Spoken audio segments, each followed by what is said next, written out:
Добро вечер, почитувани гледачи. Вечерва е среда, денеска цел ден среда всушност.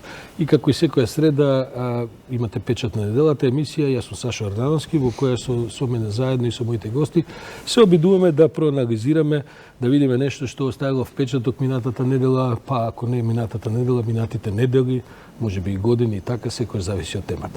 Вечерашната тема е тема која што ја зачна владата во последните 3-4 дена, практично за викендот, а е тоа во врска со оваа најава дека ќе се укинува секретаријатот за спроведување на Охридскиот договор и дека владата размислува на тоа место да направи министерство со кое што практично ќе се обиде да го спроведе овој план кој што Заев го најавуваше за општество за сите, министерство кое што ќе покрие нешто што се нарекува политички систем.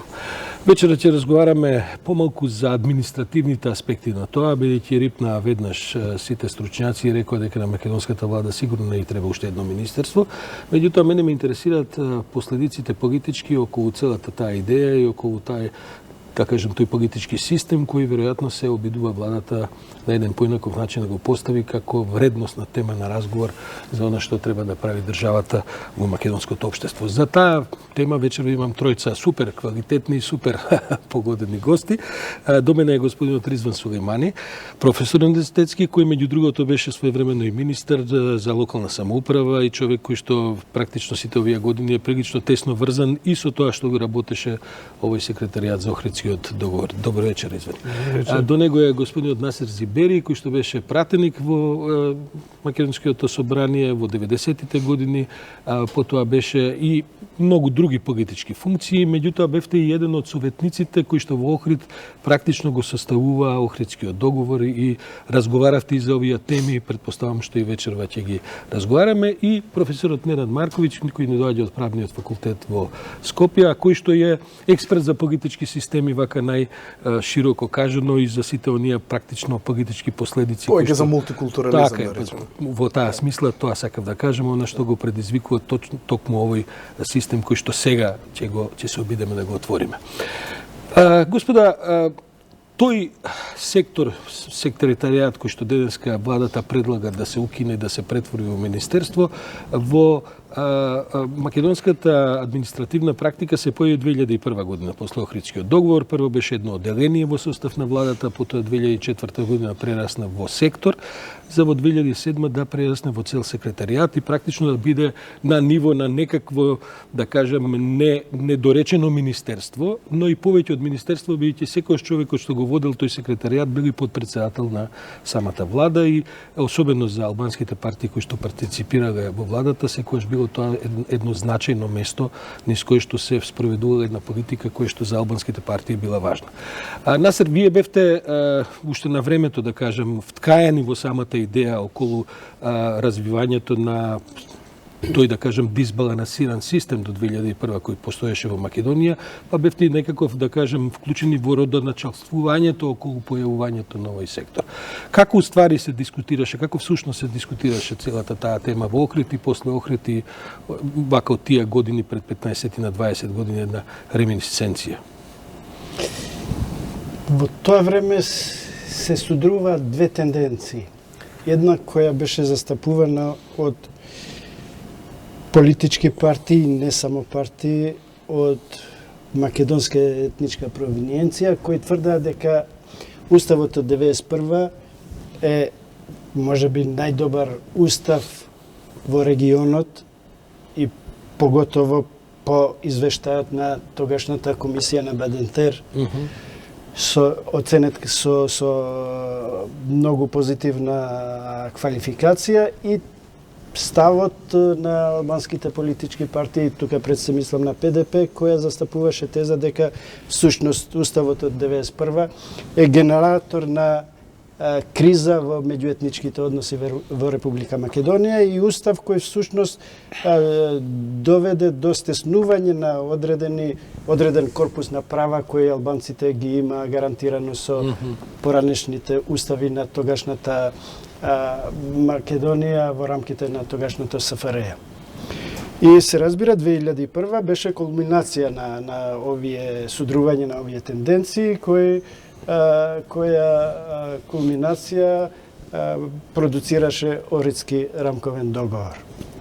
се разбира и во текот на дебатите околу Охридскиот споразум, продолжи таа тенденција застапувана од едната страна да задржи што поголем квантум на норми од постојниот устав и ние кои се боривме да дефектите кои сметавме дека се неодржливи да се променат.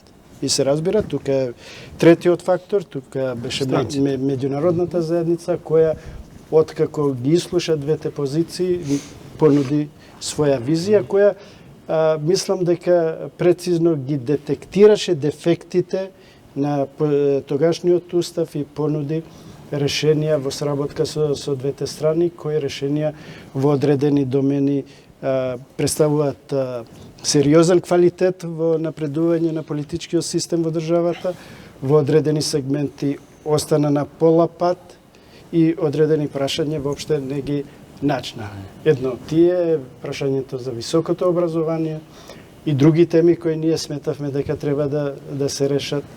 Некои теми недоволно квалитетно ги разреши, но како и да е, добро, тој договор беше, се разбира, имаше друга политичка вредност.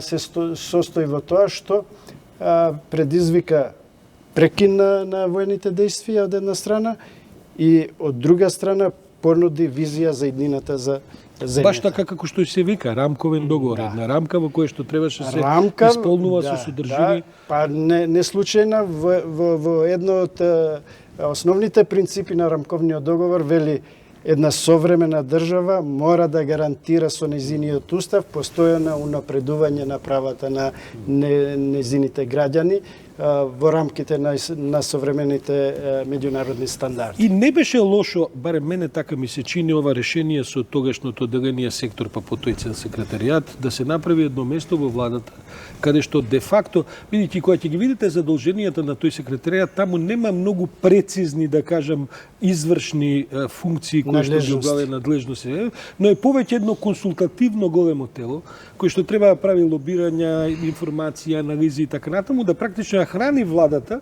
со сите неопходни податоци каде што под претпоставка ако постои политичка волја да се решаваат тие проблеми. Покаже ли успех Ризван? Токму тоа сакав да се поврзам на она што кажа Насер. Ние со Охридскиот рамковен договор, односно со Охридскиот договор, ние направивме договор, но не успевме помирување да направиме. И спроведување на тој договор се базираше на политичка волја. И често немаше политичка волја и како што го опишавте вие како се израз на секретаријатот беше токму тоа, он да врши некој притисок, укажување цело време дека како некој дежурен, да кажеме, наблюдувач на процесите кои што треба да бидат во функција на спроведување на тој договор.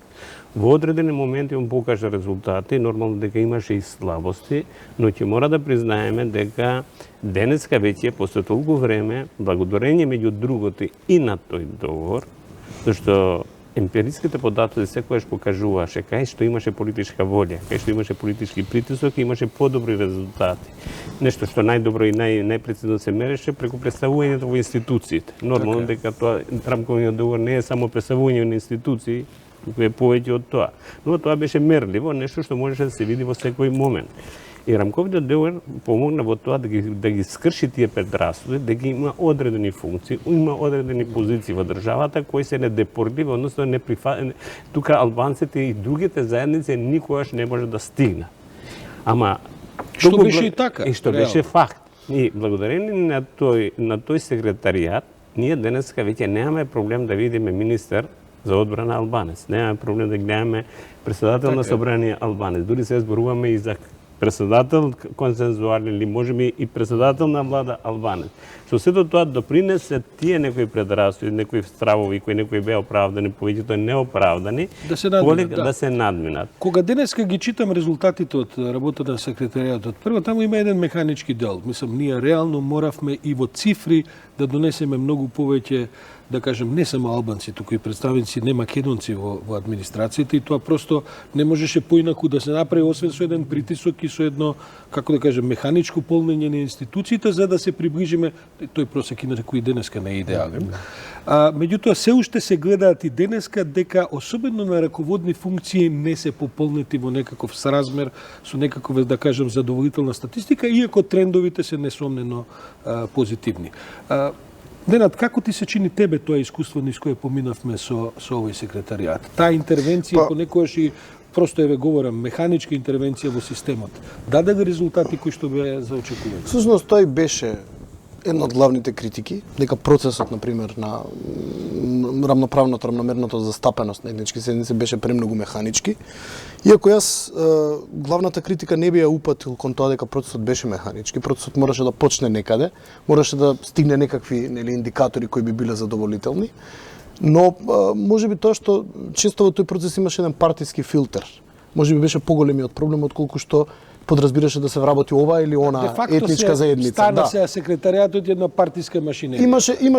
Имаше еден партиски филтер преку кој поменуваа сите тие кадри, малку во тој аспект мислам дека беше поголем проблем отколку проблем дали треба волку албанци, волку срби, волку турци, волку роми да се вработат, што со време секако мора да одговара горе-долу на составот на населението и би било фер во едно мултиетничко општество да биде така. Сега споменавте околу раководните позиции. Тоа е исто нешто што со време сигурно ќе се случи.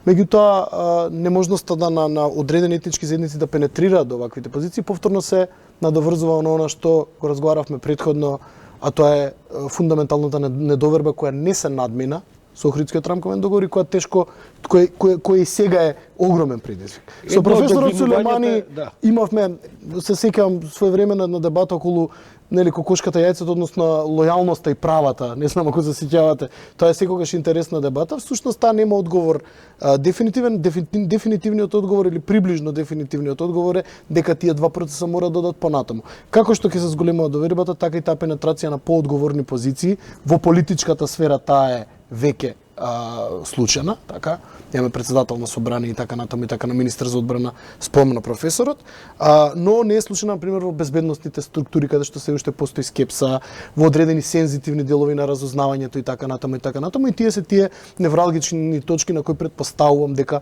понатаму ќе се работи. Инаку, самото внесување на другите заедници покрај македонската во јавната администрација, начин за интеграција на луѓето и на самото работно место и за поголема употреба на македонскиот јазик како лингва франка на која сите ќе се разбираат, така да има позитивни последици по двете страни. Запознавање на мнозинската заедница со другите заедници, има повеќе позитивни ефекти, недозволување да се затвори самата во себе и така натаму и така натаму.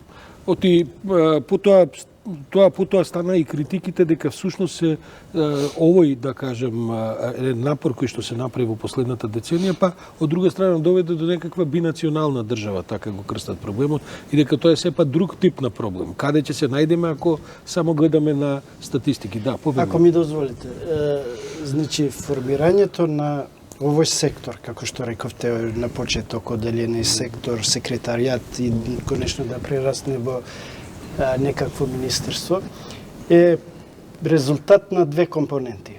Првата компонента е фактот што во самиот Охридски рамковен договор не се предвидени инструменти кои ќе го следат процесот на имплементација на истиот. Ниту од надвор, ниту од внатре. Доку анексот цело време збори дека владата ќе треба ова, се повикува меѓународната заедница да организира донаторска конференција, но нема практични правни инструменти кои тоа ќе го гарантираат. Тоа е прво. И второ е продукт на созревање на свеста кај политичките елити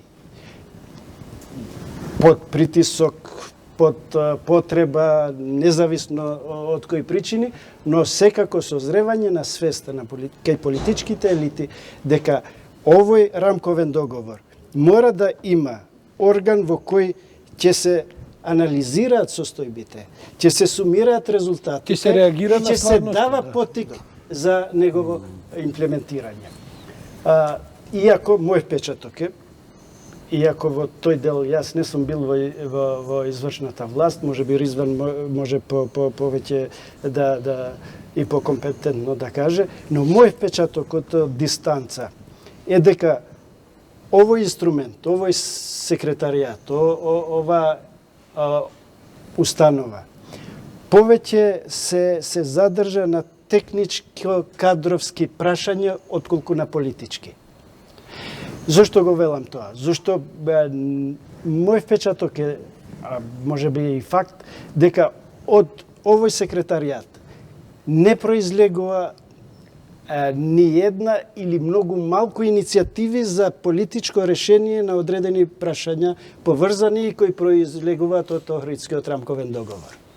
Тие имаат инаку своја стратегија за некои ќе прочитате, нема таму овој тип на содржина. Повеќе од прашањата доаѓа од ресорните министерства или директно од собрание или од влада, отколку од ова тело. Помалку се претвори во агенција за вработување врз основа на некако техничко-кадровски прашања, техничко-кадровски прашања кои всушност го губат квалитетот на самата институција. Добро, тие не се неважни, се разбира, можда и за таа фаза првите. Ама тоа е еден сегмент од Охридскиот рамковен договор.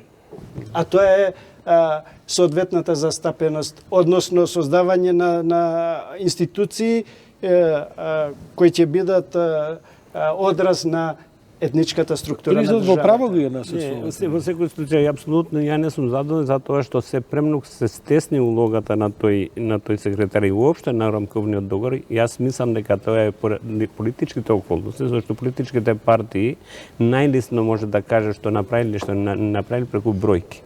Единствени бројки кои може да се кажат беа колку имам работено тука, колку немам работено тука. Што не е целта, тоа е само сегмент од еден мал дел. Добро, ама сега треба да бидеме фери кон нешто друго. Владеачката партија во последниве 10 години секоја беше националистичката ВМРО ДПМН. Таа која треба да повлече некаква политика, да речеме.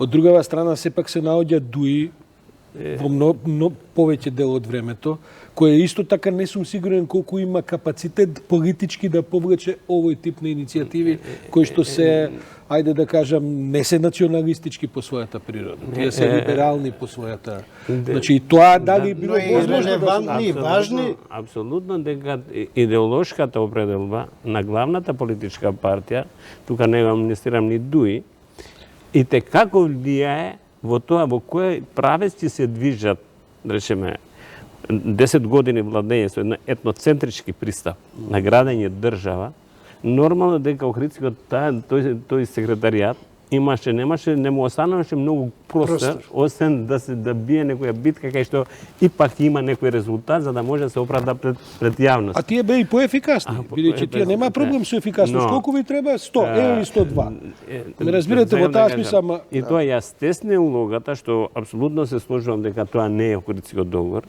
Затоа и не мислам дека ние само завршуваме една фаза кај што не веќе создаваме една друга клима да влеземе во сосема друга фаза. Ако досега главните конфликти и недоразбирања, ако можеме да ги кажеме, во Македонија беа поради етнички, односно емоционални, идентитички прашања, сега не идеме во нова фаза, не е завршена работата, кој што и теоретски професорот ги знае, сега не идеме на една друга фаза, кај што како генератор на недоразбирање ќе биде она што јас го нарекувам модернизацијата и урбанизацијата на албанската популација, која дојде како резултати на Охридскиот рамковен договор, како друга точка ќе биде пристапот до пазарот на трудот, во кои се сегменти на пазар на трудот имат албанците пристап, без дискриминација, и дали во тие кои што се најдеходовни, макар и во приватниот сектор, дали имаме предуслови за ние таму да имаме пристап, и поделбата на заедничките добра на државата. Тоа се генератори кои што и текако можат да допринесат до натегање и до гушење на политичкиот систем, ако навремено не интервенираме и немаме стратегија како да се справиме. Тоа ли е следната фаза? Има, пред да објаснам, да, врзана е, во голема мера е врзана за тоа. Да малце подлабоко загребеме во сите сегменти на општеството, да видиме како стојат работите, меѓутоа јас сакав да кажем една друга работа која почна во првиот дел од дискусијата, а да се надоврзам истовремено на соговорниците. Јас мислам дека понекогаш етничката недоверба и сите проблеми кои беа со вработувањето на другите етнички заедници во јавната администрација се надоврза и налегна на еден друг поголем проблем. Иронично е баш денеска, не знаејќи точно за што ќе разговараме, гледав некои документи што не е завршено во јавна администрација. Дали знаете дека ние во јавна администрација од 1000 и кусур институции на јавна администрација и јавен сектор имаме развиено методи, односно индикатори за ефикасност и ефективност само во 20-30 и тоа во многу рудиментирана форма. Значи, ние не знаеме ни колку администрација ни треба.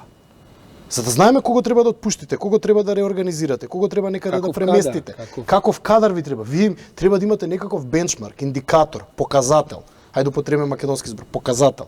За тоа, колку е определен работник ефикасен во јавна администрација, 4 типа имаме на јавни службеници и така натаму, да не навлагам во поле кое не е мој, ова нели го прочитав во анализа, може да викнете некој кој предава јавна администрација, професор и така натаму поубаво да објасни, меѓутоа она што го сумирано го прочитав е јасно. Вие немате систематизација правилна, немате да мерите ефикасност и ефективност, не знаете вашиот денар што го давате, каков резултат, каков аутпут ви дава. И во таа смисла, најлошиот дел од анализата која прочитав се однесуваше на предстоечките реформи во јавна администрација, вели нема развиен систем за одговорност. Ке сгреши некој нешто и нема систем да го казните, нема систем да го на некој начин да понесе одговорност и тоа е во многу рудиментирана фаза. Сакате да кажете во таква ситуација овој механички прилив почне да ствара проблеми? Имено, се случи во ситуација каде што вие тие луѓе не можете да ги акомодирате во еден систем кој ќе произведе некаква елементарна, сега да не звучам тавтологички, ама систематичност, така. И потоа што се случува во систем во кој немате одговорност, во кој немате мерила за, и тоа важи за сите, нема за македонците, нема за албанците, нема за никого. Целата јавна администрација страда од тоа. Се случува да единствените превирања внатре бидат преку тоа дали некој има или нема политички грб. И затоа го спомнав и политичкиот филтер. Кога вие немате внатрешни механизми разработени за казнување, за награда, за напредување или недоволно разработени, за ефикасност и ефективност, тогаш оставате една огромен канцер внатре да луѓето нагаѓаат, велат ете него го штити таа партија или него казнуваат заради тоа и така натаму. Кога тие механизми би биле развиени, сета оваа работа многу полесно би ја поднели, многу подобра акомодација би имало во јавната администрација. По она што го читав ни предстои огромна работа. Во таа сфера работите се далеку од завршени. И во таа смисла, потоа мислам дека и овој тип на недоверба ќе спласне кога ваков систем ќе се развие, а тоа за жал не се случува се уште. Па добро, ама дали е решението сега да се прави министерство? Не, мислам дека дали ова што го разговараме ќе се реши со апсолутно држи. Но кај нас е проблемот поголем. Ние имаме клиентистичка администрација. Клиентелистичка и тоа. ВМРО-вска, СДС-овска, албанска, дујовска, не е битна каква. И тоа е огромен проблем. Поради околностите како настанавме држава. Имавме администрација која беше наследна од комунистичкиот режим, дојде ВМРО вика, ја немам ништо од моите, се мора да ставам мои луѓе да полнам. Сега 10 години ВМРО ќе дојде СДС па вика, па сега јас останав без мене ми е редот. Мене сега ми е редот. Тоа општествено недоверба. Фактички ние направивме клиентелистичка администрација која и како е опасна за развојот на државата. Зошто е опасна? Затоа што администрацијата, ако е клиентелистичка, она не се држи до словото на законот, туку до лојалноста кон својот. А тоа е и како битно, сега ја не сум економист, да создаде предуслови на функционирање на правна држава, кај што ќе може да функционира економијата и не случајно од Европа цело време ни викат реформа во администрацијата. Ако ние тоа не го решиме, добро. Не сваќаме магнитудата. Важно, ама тоа е процес кој што веројатно треба уште една деценија да трае сега тоа да се прави. Во меѓувреме треба и нешто друго да се испорачува. Оти не верувам дека било каква било реформа на државната администрација може да се направи дури ни за мандат на една влада. Прво, ние немаме стратегија. За почеток. Немаме анализа. Колкава е ова што професорот вели, колкава ни е потребен бројот на државни службеници. Прво државна администрација, па јавна администрација, па јавен сектор, вклучувајќи ги јавни па локално ниво и така натака.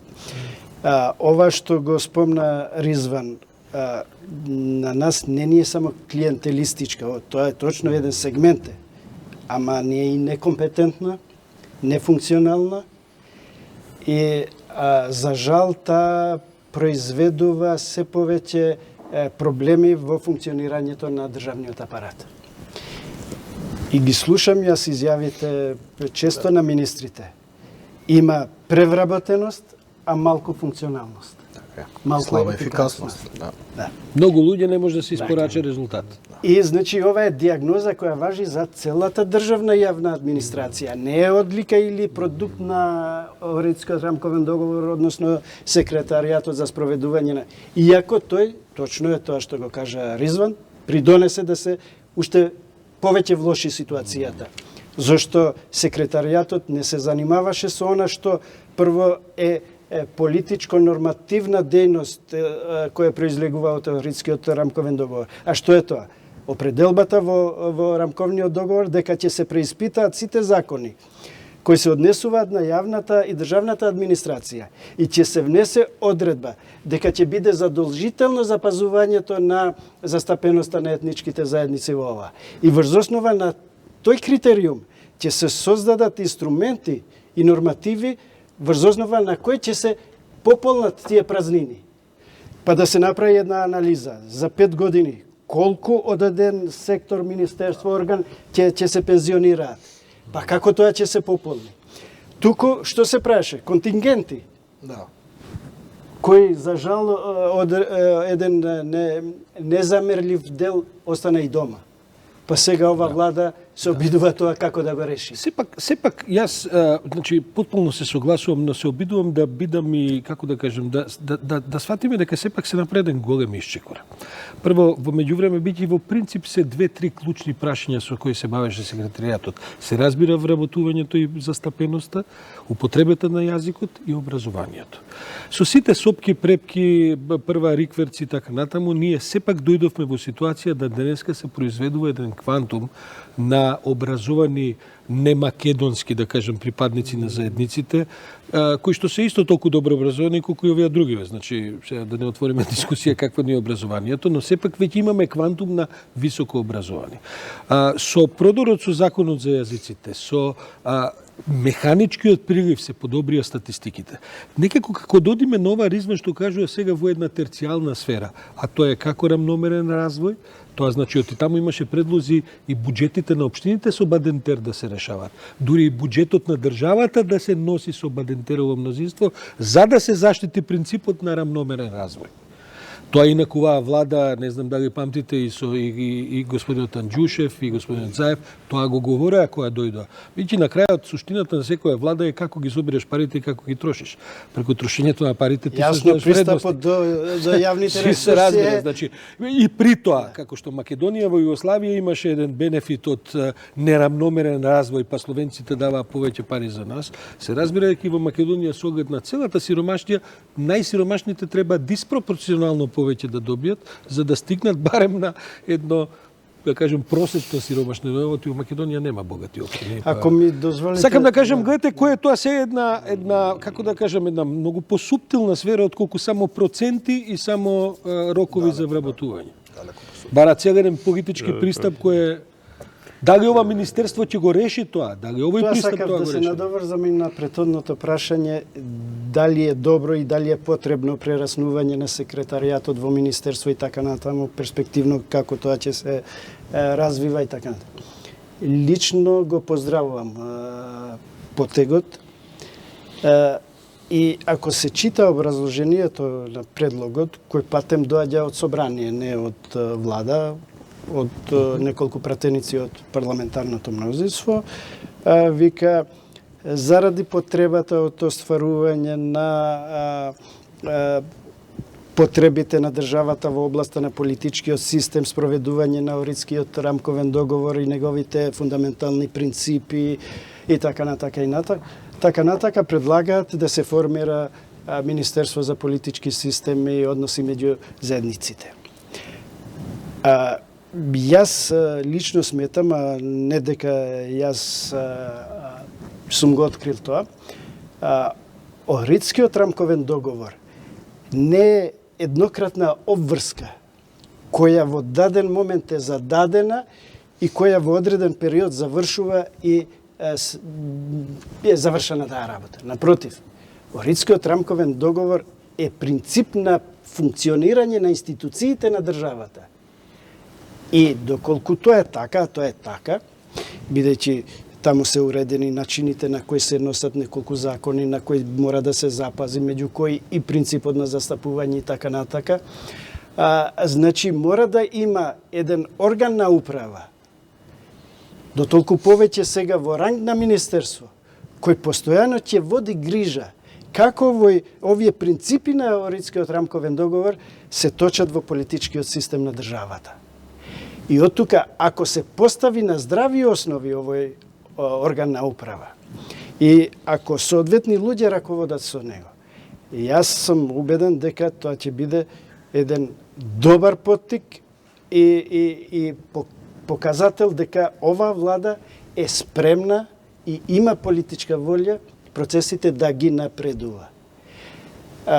И да не остане ова како една завршена тема, често ги слушам дури и пратеници во собрание, се донесе законот за јазици и заврши Охридскиот рамковен договор. Не. Да. Јас ви предлагам во овој момент да одиме малку на економска пропагандна програма, бидејќи следно до крајот токму тоа сакам да го поразговараме. Како сега суштински оваа идеја едно општество за сите, како да се унапреди во некаква реална политичка и практика и теорија. Реклами па се враќаме во студиото.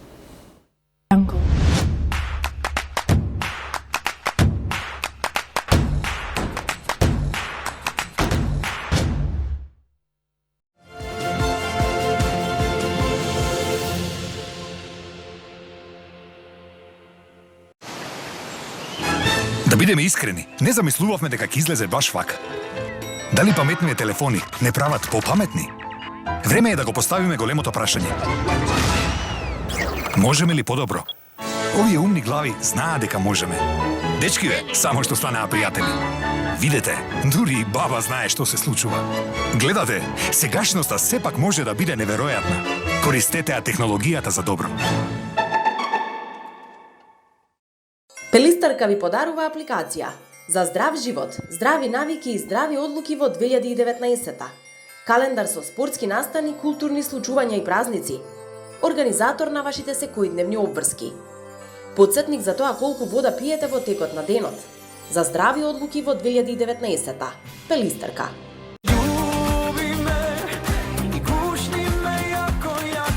Avalon Production ви го представува Владко Лозановски на голем концерт во Скопје. 23 март, VIP Arena. Влезниците се во продажба преку продажната мрежа на Avalon низ Македонија и онлайн на avalon.mk. После толку километри, време е за голем концерт на Лозано во Скопје. Avalon Production.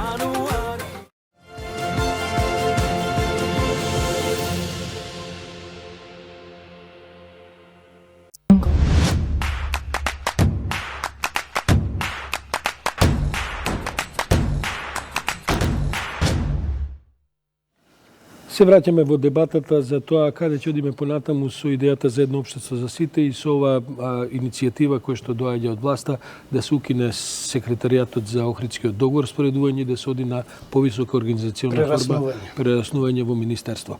Професор Марковиќ, Ненад, да прашам, Европа влезе во една криза на својот либерален концепт. Гледаме дека денеска во Европа се повеќе се разговара за национализмот, за популизмот. Писмото на Макрон имено говори за обид да се надмине таа една, да кажем, многу десничарска една конзервативизирање на европските текови кога се разговара за европските идеи и така натаму. Овој концепт кој го разговараме вечерва и на кој е инаку граден Македонија е во суштина либерален концепт. Како ќе се одрази оваа криза на либералниот консензус, на либералната идеја во Европа со овој напор кај нас да се обидеме да воспоставиме нешто што е де факто над регионалните стандарди, а можеби и над европски стандарди во некој аспект? Не мислам дека треба да биде да се плашиме да бидеме пионери во одредена област. И не мислам дека треба претерано да се споредуваме со општествата, со западните општества, условно кажано во Европа, ќе ви кажам и зошто. Треба да градиме наш автентичен модел кој по мене нема да влезе во криза заради мултиетничноста него или нему, него повеќе заради проблемите кои претходно ги спомнав. Кои ако не се акомодираат, они ќе се рефлектираат и на второто. Да не забораваме дека меѓу Балканот, воопшто југоисточна Европа и Западот има една голема разлика. Вамо зборуваме за мултикултурни општества, а вамо зборуваме за мултиетнички. И во таа смисла мислам дека нашата предност е огромна. Тоа што повремено се случуваат за жал, војни и распади на држави и така натаму, не може да контролираме. Ситуацијата е една работа. Меѓутоа мислам дека нашиот модел е подобар и дека некогаш Западот може нешто да купи од нас. И во таа смисла немам никаква резерва во тоа. Во принципи не ме интересира формата дали било министерство или секретаријат. Видов дека луѓето кои предаваат јавна администрација и административно право експедитите нападнаа во принцип во еден глас дека можеби како решение не е најдобро, меѓутоа мене суштински формата не ме интересира. Дали ќе биде министерство, генерален секретар, сектор и така натаму. Многу е побитно што претходно зборуваме. Со што ќе се занимава? Ќе изгради ли некаков ефикасен систем на проценка, на вклучување на сите заедници, на мерење на ефикасност, на некакво проектирање? Тоа е оно што нас ќе не спаси и тоа е оно што ќе создаде добар модел, каде што веќе нема да ни биде важно кој работи, каде што ќе обезбедиме некаква елементарна и пристојна представеност на сите етнички заедници, ќе не биде битно што работи, како го арчи нашиот динар и што добиваме ние за нашиот денар. Значи ли тоа дека ова сега ќе се преточи повторно во партиска политика? Значи ли тоа дека сега на Хазбилика не му најдовме место секретаријатов, не можевме ни на работа да го најдеме пречесто секој ден, па сега ќе гледаме пак партиски да наполниме со кадар од дуи неопходно или кој год да коалициониот партнер, зашто тоа ќе биде сега царството повторно на некаква строго, како да кажем, етничко гледање на проблемите, или тоа сепак треба да стане место каде што ќе биде отворено за идеи за сите кои може да придонесат во тоа. Да не стане пак некаква партиска инсталација која... Таа опасност постојано виси. И политичките актери не се имуни на ваквите влијанија и интереси. Но има една разлика.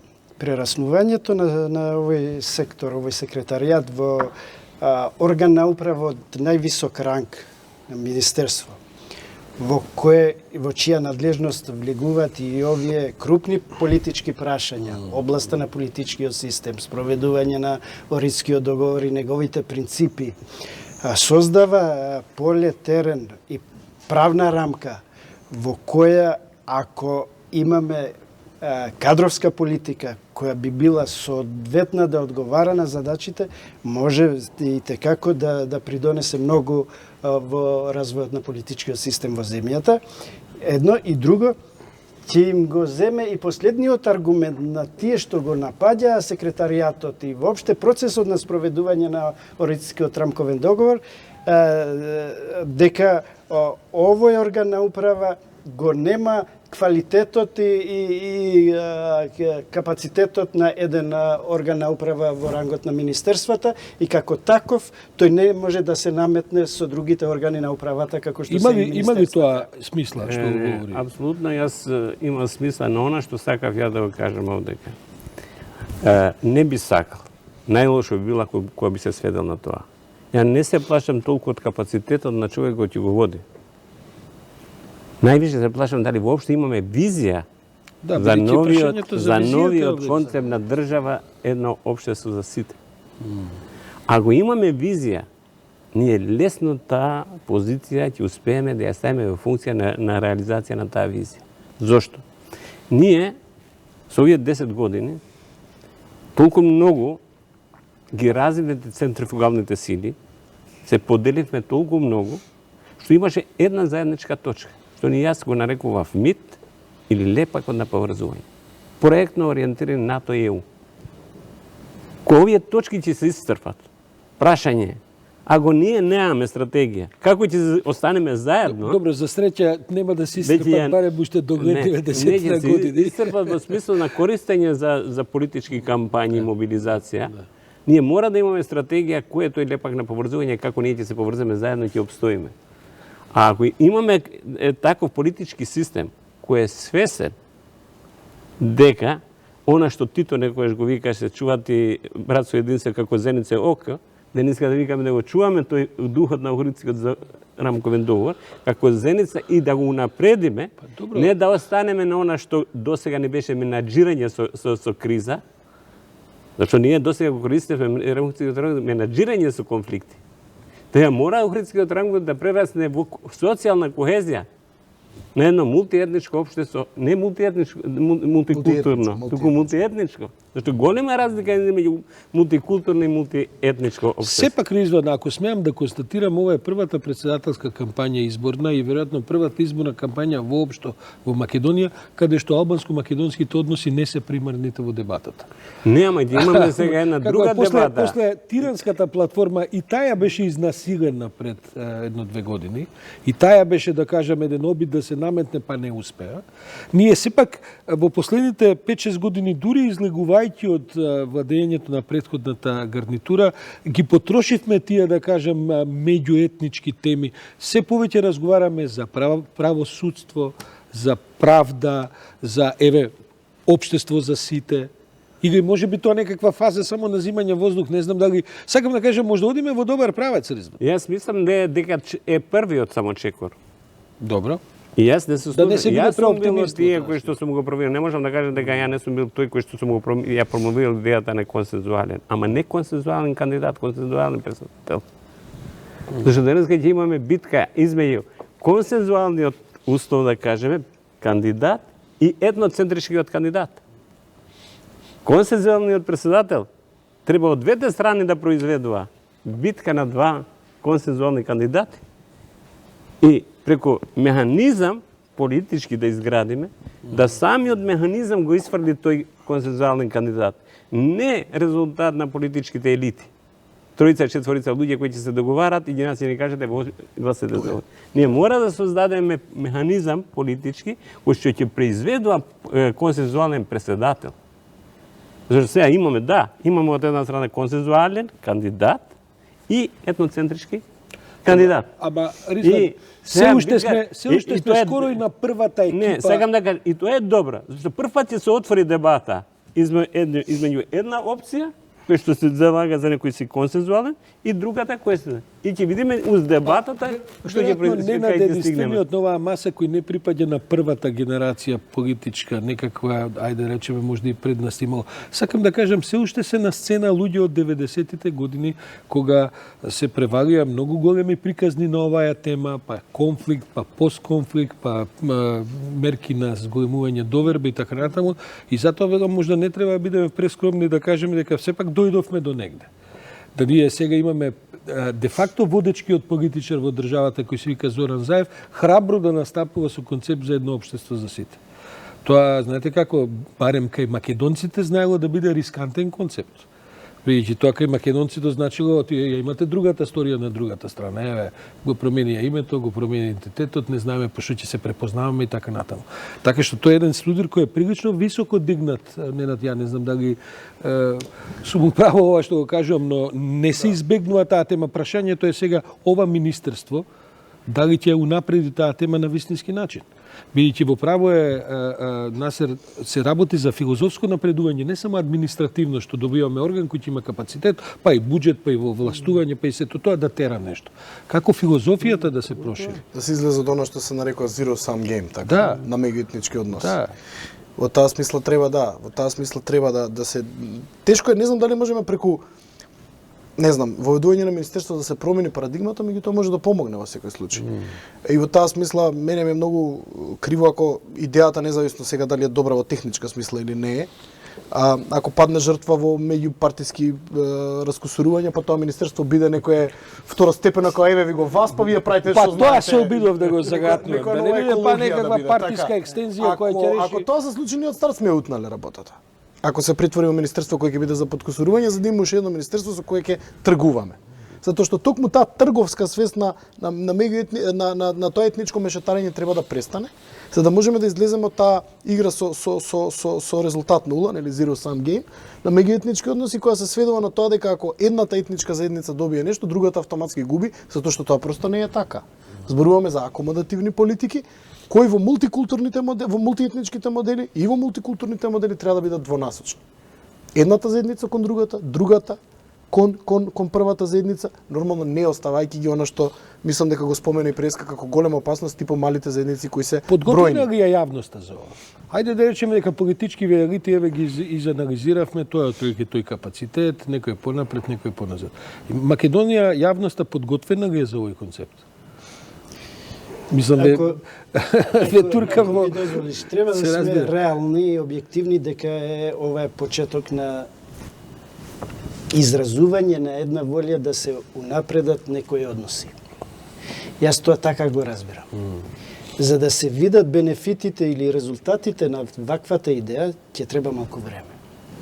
Прво, да се создаде една правна рамка во која ќе се утврдат надлежностите, принципите и целите кои се сакат да се постигнат со установувањето на еден ваков орган. Тоа е прво. Второ, да се предвиди организационата структура на истиот. Да не се направи само техничко префрлување на она што е структура на секретаријатот. Да. Па таа може и така да заврши идеја на крај. Ама не треба. Именно. И на крај, она што збориме ние како кадровско решение, дали ќе биде сплет на партиски пазарења или квалитативно решение. Откако ќе ги имаме сите овие елементи, тогаш може да почне процесот. Дали општеството е спремно за ваков предизвик? Мислам дека општеството дури понекогаш е позрело од носителите на јавните функции. Од политичките Од агенти. политичарите, да. И во право сте кога рековте и констатиравте дека Заев всушност покажа една доза на смелост да храбро се соочува со овие прашања. Да не заборавиме дека Заев беше политичар кој во текот на кампањата на изборите да отвори крупни прашања во областа на меѓуетничките односи, прашањето на јазикот, промената на уставот. И така Висок ризик. Така. Тоа е огромен ризик.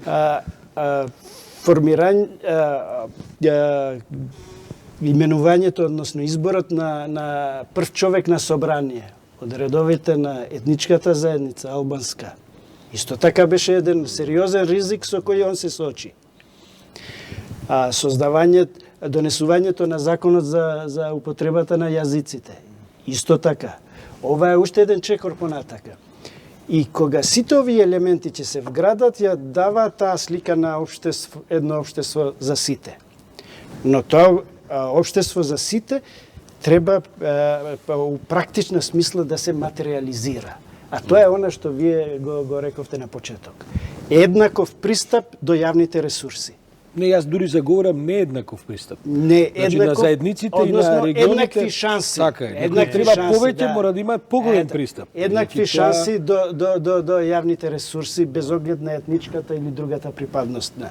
Ако создаваме ние таква рамка правна и политичка волја тоа да се спроведе, на добар пат сме да ја постигнеме целта. Не, апсолутно ние го имаме и апсолутно дури ја не користам нееднаква, ја користам праведна. Зашто мене искрено да ви кажам, ми е дојден преку глава, дури академци, професори од економски факултет ќе земе папири, графикони, ќе каже, гледам во буџетот за култура на албанците 3%, 5%, не е 25%. Ама правиш не значи пропорционално. Ако веќе бараш, не барај 25, барај 40, ама не за театар, туку за правење публика за театар. Треба да имаш публика за да можеш да градиш театар. Што значи, ние правичноста толку го редуциравме на некоја си пропорционалност, а што е апсолутно, ние мора да градиме брза трака за некои историски нееднаквости. Зашто јас појдем од мојот универзитет, она што вика output, input.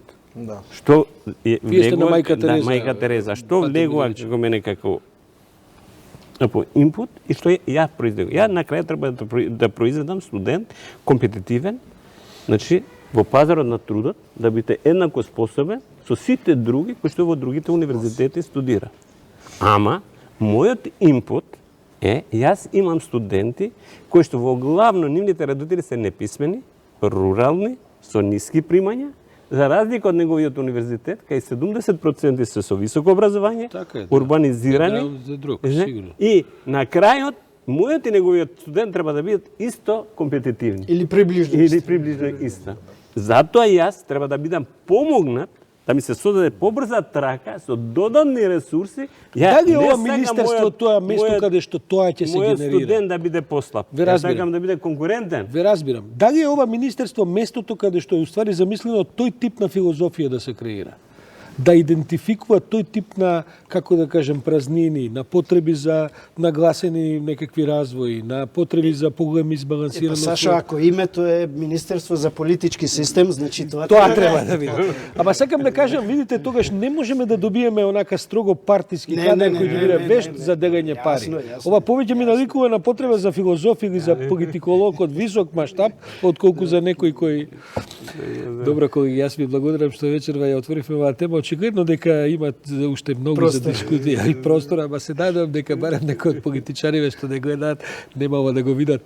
Бидејќи биде на вистина ова што го кажува Насер, ќе биде најголема трагедија ако само на постоечкиот секретаријат му се смени таблата, се додадат веројатно неопходните кабинетски уште некои возачи што има таму секретарки, заменици и така натаму. И на тоа да ја заврши. испуштиме оваа шанса да ова уствари прерасне во нешто што вечерва го разговаравме.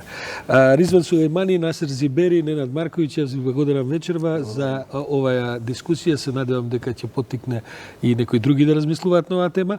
А вам, почитувани гледачи, ве повикувам да останете со нас, бидејќи колегата Борен Јовановски ќе го има првото гостување на Стево Пендаровски, кандидатот на владеачката коалиција кај себе во студио. А јас само да кажем дека наредната среда мене ми е најавено и практично се договараме за доаѓање на господинот Заев во печат на неделата, па ќе се обидеме и со него да отвориме некои теми и дилеми кои што одамна ги спремаме да ги продискутираме со господинот Заев. Ви благодарам за овој печат на неделата, се гледаме за 7 дена.